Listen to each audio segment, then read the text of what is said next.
O Conselho Federativo foi o alvo de maior preocupação dos governadores.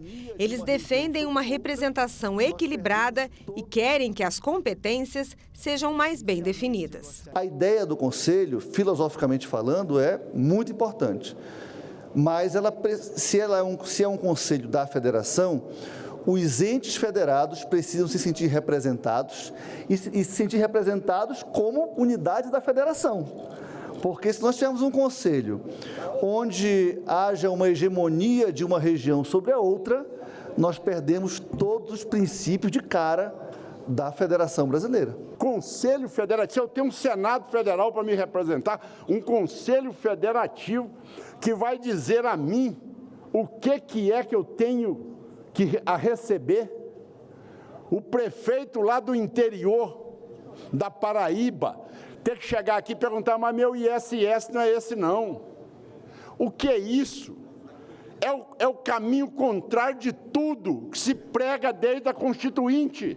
O que nós defendemos é que exista um modelo de deliberação nesse Conselho que não deixe com que nenhuma região prepondere sobre as outras. O critério populacional não resolve isso, porque populacionalmente, por exemplo, a região sudeste acaba tendo uma capacidade, teria uma capacidade de interferir no quórum com poder de veto.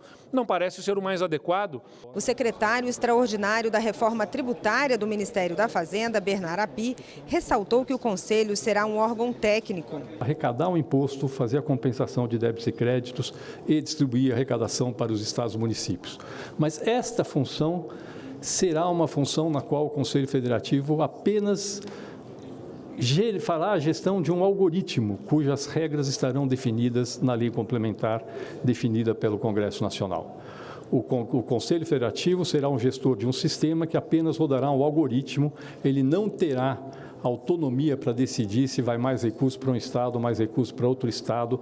Os governadores defenderam também que as regras para a divisão dos recursos do Fundo Nacional de Desenvolvimento Regional sejam estabelecidas na Constituição e não definidas por lei complementar. A função do Fundo de Desenvolvimento Regional é corrigir desigualdades regionais.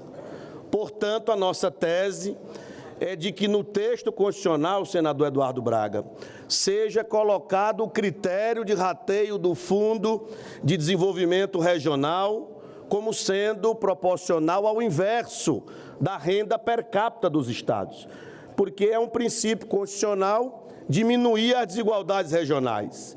Então, nós temos que atuar para ter estados e regiões menos desiguais. Essa é a função do fundo. Então, por que não colocar o critério na Constituição Federal? Critério de distribuição do Fundo de Desenvolvimento Regional. Se o fundo é para poder a gente ter uma política de desenvolvimento regional no país, eu estou aqui com o governador Rafael. O critério de distribuição, de acordo com o senador Fabiano Contarato, de acordo com o inverso do PIB per capita, é o mais justo. É o mais justo para a gente poder distribuir. O relator da proposta exaltou a importância de ouvir os governadores e lembrou que o texto precisa ter equilíbrio e ser justo. Que se estabeleça essa simplificação e esse equilíbrio federativo, garantindo ao contribuinte a neutralidade da carga tributária, fazendo isso com segurança jurídica, de um lado, e com absoluta transparência, de outro lado. Tenho repetido que precisamos usar muito mais a lógica de ceder do que de conquistar, porque, obviamente, sem isso, não seria possível chegarmos a um texto que contemple, de forma mais abrangente possível, os anseios e as necessidades de toda a nação.